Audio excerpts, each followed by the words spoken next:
You think you know cars? You don't know jack.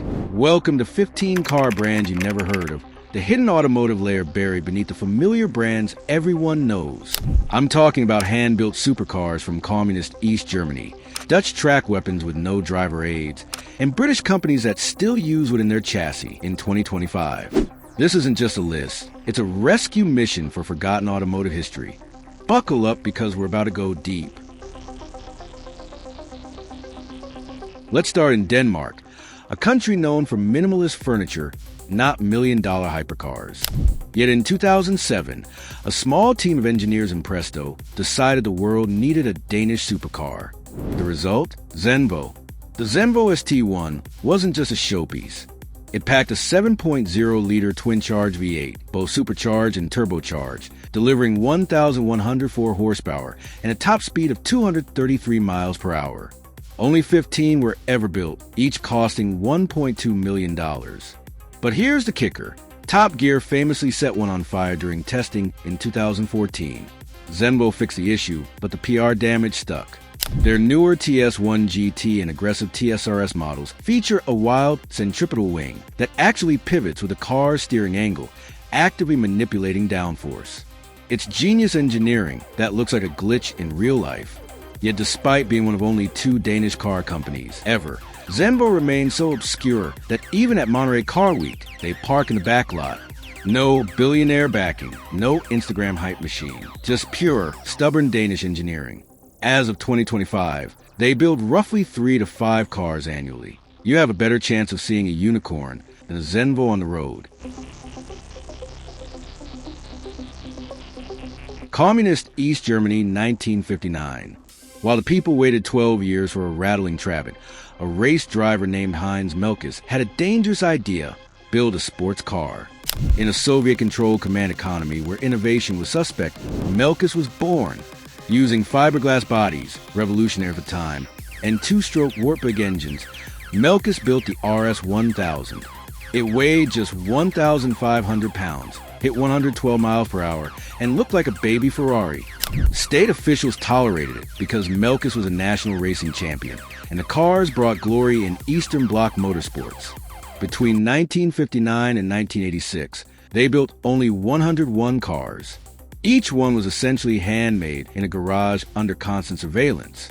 After the Berlin Wall fell, Melkus tried to come back in 2009 with the rarest 2000 GT, a Lotus Elise space car with a 300 horsepower turbo engine. They built 9 before bankruptcy in 2012. Today, original Melkus cars are museum pieces in Dresden, but the brand story is pure Cold War spy thriller, an engineer-defying regime to build speed machines from nothing.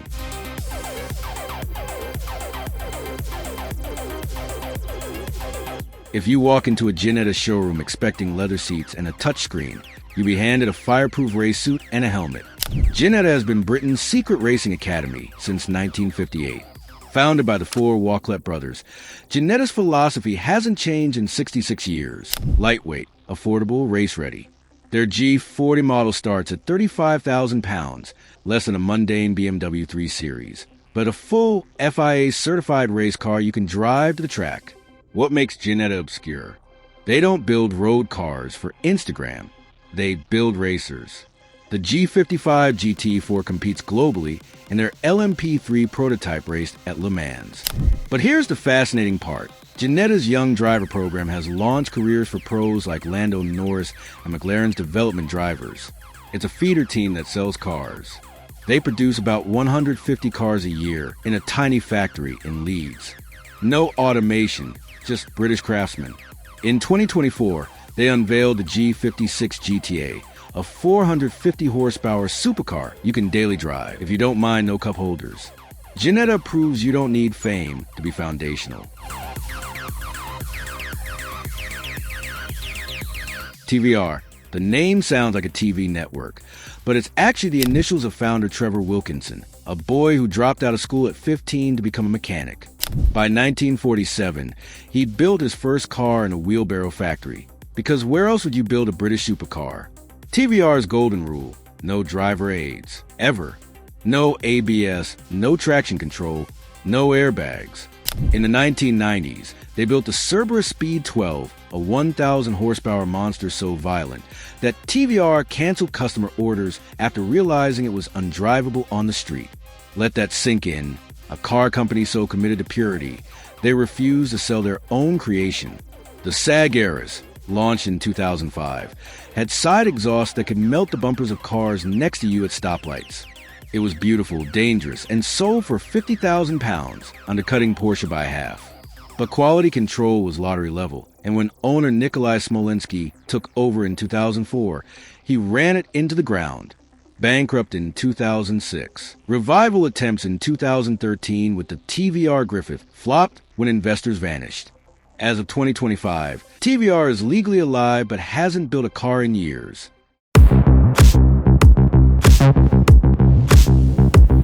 What if BMW built a car in 1955 and forgot to release it until 2005?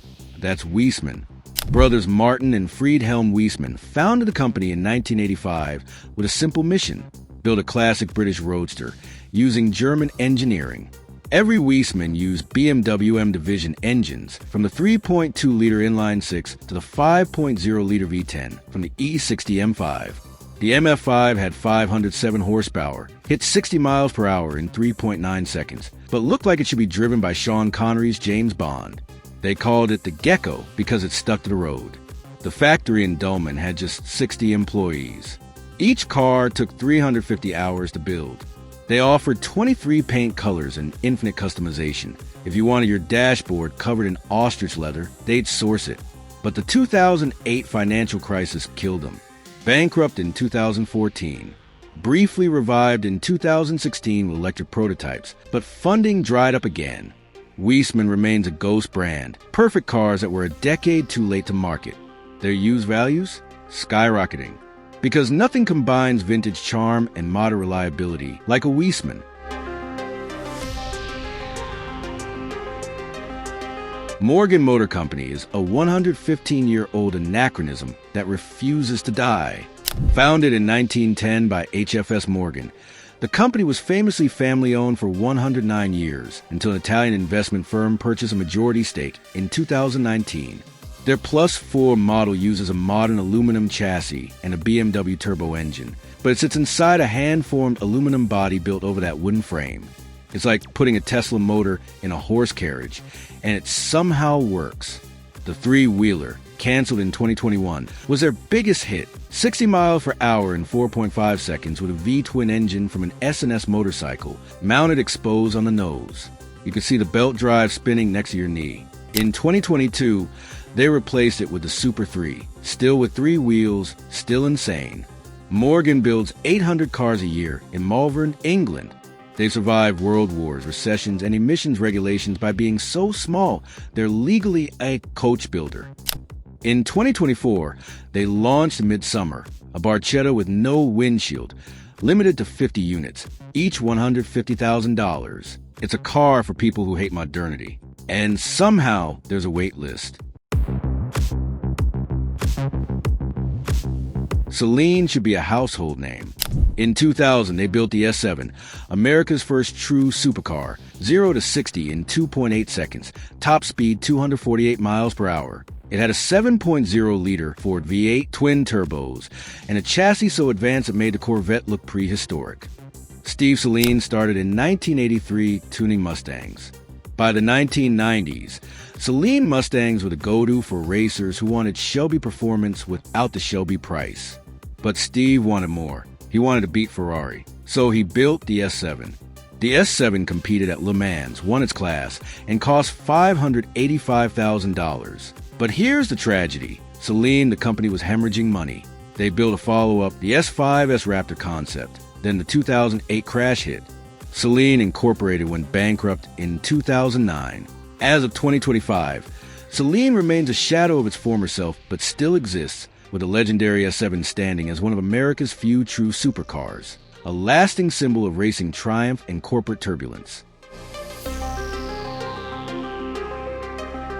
In 1978, a Dutchman named Joop Donkervoort watched the Lotus 7 and thought, I can make that more extreme. Thus began Donkervoort, a brand that believes power steering is for the weak and ABS is cheating. Every Donkervoort is built around a steel tube frame, so stiff you could jack up the car from any tube. The D8 GTO uses Audi's 2.5-liter 5-cylinder turbo engine. Yes, the same one from the RS3, but tuned to 435 horsepower. But here's why they're obscure. Donkervoort doesn't just sell you a car, they sell you a high-performance experience. They are so track-focused that they offer ring training programs to teach owners how to master the Nürburgring. It's less a purchase, more an initiation into a very hardcore club. They build about 50 cars a year. Donkervoort is what happens when Lotus and a Dutch masochist have a baby. It's perfect, terrifying, and utterly unknown. Spyker should be spoken in the same breath as Bugatti. Founded in 1880, they built the golden age of luxury cars, then stopped. Revived in 2000 by Dutch entrepreneur Victor Muller, Spyker's C8 had one rule: if it's not functional, make it beautiful. The gear shifter is a milled aluminum sculpture you can see moving to the open gate. The ignition switch is a toggle cluster like a Spitfire's. The logo is a propeller because Spyker built fighter planes in World War I. Every detail is automotive theater. Power came from Audi, but everything else was bespoke. The C8 Spider cost $245,000 in 2002. Victor Muller, desperate for cash, bought Saab in 2010, a disaster that bankrupted Spyker in 2014. Spyker's obscurity is self-inflicted. Too expensive, too weird, too Dutch in a world that wants German or Italian, but the cars are masterpieces. A used C8 is $300,000 and rising because it's art you can drive. Spyker is a reminder that passion without a business plan is just a hobby, a very expensive hobby. In 2009, two brothers from Liverpool watched a Formula One race and asked, "Why can't we drive that to Starbucks?" The answer was BAC, Briggs Automotive Company, and the Mono is their only child. The Mono is a single-seater, street legal in 35 states. It uses a 2.5-liter four-cylinder from Mountain, making 305 horsepower and 227 pound-foot of torque. 0 to 60 in 2.7 seconds. It pulls 2.5 Gs in corners. That's neck-breaking territory. Every Mono is built to the buyer's body measurements. The seat is molded to your spine, the pedals to your leg length, the steering wheel to your reach. It's a bespoke exoskeleton. This is Hispano-Suiza. Founded in 1904 in Barcelona, they built the Rolls-Royce of the Jazz Age. Their 1930s H6 had a 7.0-liter inline-six, so smooth you could balance a coin on it idle. Kings and movie stars fought to own one. After the Spanish Civil War, Hispano-Suiza's Spanish car operations were nationalized and absorbed into Enesa by 1946, leaving the marque largely dormant. The Sequim family later relaunched the brand under Peralata, unveiling the all-electric Carmen hypercar in 2019. The Carmen Ballone has 1,100 horsepower, 0 to 60 in 2.6 seconds, and bodywork that looks like a 1930s Streamliner reimagined by Elon Musk. The name Hispano-Suiza is so forgotten that even at Pebble Beach, judges asked, "Is this a new brand?" It's not new. It's a phoenix that took 80 years to rise. Praga is the oldest Czech car brand you've never heard of. Founded in 1907, they built everything from trucks to tanks to airplanes. After World War II, they vanished until 2011 when they returned with the R4S, a track car so radical it made the BAC Mono look tame. The R1 is their street-legal offering, weighing 1,477 pounds with a 2.0-liter Renault Sport turbo engine, registering 390 horsepower. It features a jet fighter-style canopy with tiny carbon doors and generates downforce exceeding its own weight at high speeds. Praga is obscure because they don't do marketing, they do racing. The Praga Bohema is a road-legal, track-focused hypercar. It is powered by a 700-horsepower Nissan GTR-derived engine and features an ultra-lightweight carbon fiber construction, resulting in a phenomenal power-to-weight ratio. With a price of approximately $1.5 million, production is strictly limited to 89 units, a number that pays homage to Praga's historic racing victory in 1933. Praga is a 117-year-old startup. They survived wars, occupations, and irrelevance by waiting for the world to need them again. Now, with track days booming, Praga is a secret weapon for drivers who've outgrown Porsche. Invicta is the British brand that died twice and came back twice. Founded in 1925 by Noel Macklin with backing from sugar magnate Oliver Lyle, the company built the S-Type, a low-chassis Grand Tourer, so advanced it could cruise near 100 miles per hour when most cars struggled to hit half that. It didn't win Le Mans, but it did earn fame in the Monte Carlo rally and endurance runs that proved its durability. Then the Great Depression hit, and by late 1930s, Invicta was gone. Fast forward to 2002, British businessman Michael Bristow revived the Invicta brand and introduced the S1, a hand-built GT coupe powered by a 4.6-liter Ford V8, producing about 320 brake horsepower. The car's carbon fiber shell is bonded to a tubular steel space frame, giving it excellent rigidity and performance. A later supercharged S1600 variant pushed output to nearly 600 horsepower, with claimed top speeds approaching 200 miles per hour. Though never a mass-market car, it embodied a blend of pre-war elegance and modern muscle, and only a very small number were ever produced before the company folded again. The S1's problem? It belonged to a world that didn't exist, a world where buyers wanted a hand-built, pre-war aesthetic with modern reliability. Too retro for the future, too modern for collectors. By 2012, Invicta went bankrupt again. Invicta remains a brand that keeps building the perfect car for 1935, while the market keeps reminding them it's 2025. Ironically, the original S-Types have become million-dollar collectibles. Sometimes, dying really is the best marketing. Isdera is so obscure that even hardcore car nerds sometimes think it's a typo. Founded in 1982 by Eberhard Schultz, a self-taught engineer who had previously worked with Porsche and helped design the Mercedes-powered CW311 concept, Isdera existed for one reason: to prove what one man with vision and stubbornness could build.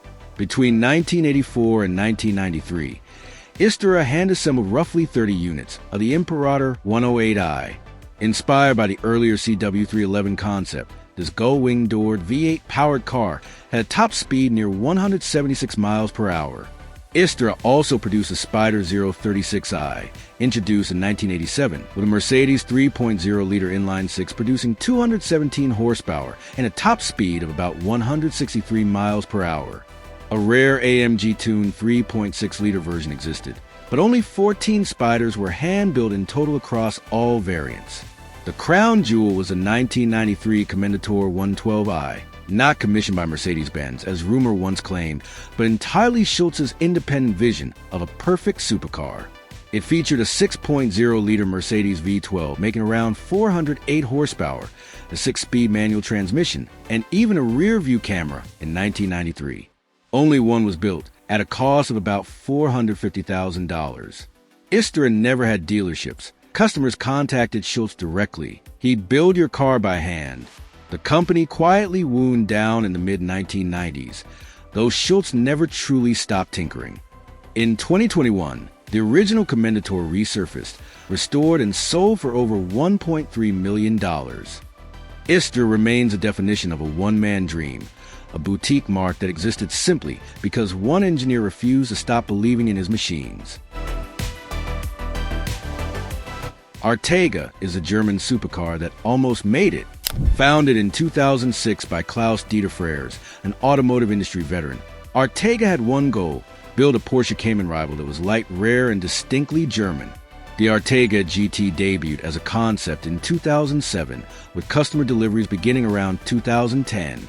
It featured a 3.6-liter VW VR6 engine mounted midship, producing 296 horsepower, and a curb weight as low as 2,460 pounds. It hit 60 miles per hour in 4.5 seconds and looked like an Audi R8's little brother. It cost around $100,000 at launch, Porsche money, but with exclusivity. Only 153 were built before the company's insolvency in 2012. The Artega GT's 2012 downfall came when its assets were acquired by automotive supplier Paragon AG after bankruptcy. Paragon absorbed Artega's R&D and engineering talent, but shuttered the unprofitable sports car division. After building just 153 cars, the company filed for insolvency. A later electric revival with the Scalo hypercar stalled after the brand was acquired by electric brands in 2022. Today, those 153 GTs are rare unicorns, though their value retention in the collector market remains undocumented. From Danish dragons to Czech phoenixes, these 15 brands prove that the automotive world is deeper than any Instagram feed. They built cars with wooden frames, two-stroke engines, and gear shifters that belong in art galleries. They died from hubris, bad timing, or simply being too weird for their own good. But their legacy? That lives on in every weird, wonderful, forgotten machine still fighting for recognition. Which one would you take home? Drop a comment below. Defend your obscure choice. If you learned something, hit that like button. And if you want more deep cuts from automotive history, subscribe and ring that bell. This is your host, signing off from the land of the lost cars.